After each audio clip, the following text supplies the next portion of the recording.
রাইসটা হয়ে গেছে, মাংস দম আমাদের সিটি মারা হয়ে গেছে। এবার এই দমে দেবো বলে ঢেলে দিলাম সব গামলির মধ্যে। এবার আলু দিয়ে দিচ্ছি, হ্যাঁ, দিয়ে তারপর বেরেস্তাটা ছেটাবো, বিরিয়ানির মশলাটা ছেটাবো, ছিটিয়ে আমরা দমে দেবো।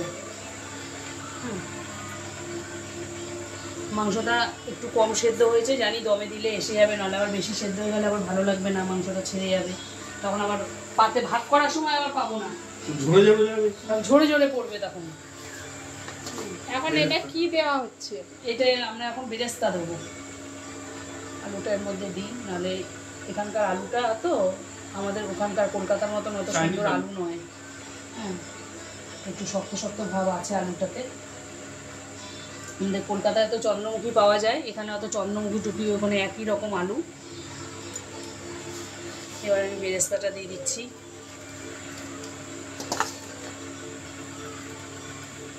জানি না এত অল্প করে কোনোদিন করিনি, আর এত ছোট ওভেনেও গ্যাসেও করিনি, আমাদের একটু আমরা বড়ো জায়গায় করি, কারণ আমরা করলে একটু দুদিন ধরে খেতে পছন্দ করি, আমাদের টাটকার থেকে আবার একটু বাসিটা বেশি ভালো লাগে। এরপরে কি রাইস দেওয়া হবে নাকি? এরপর একটু বিরিয়ানির মশলাটা ছিটিয়ে দিয়ে এবার রাইস দিয়ে দেবো, তারপর ঘি দেবো, একটু ঘি গামলিতে একটু মাখানো আছে, বিরিয়ানির মশলাটা ছেটাবো।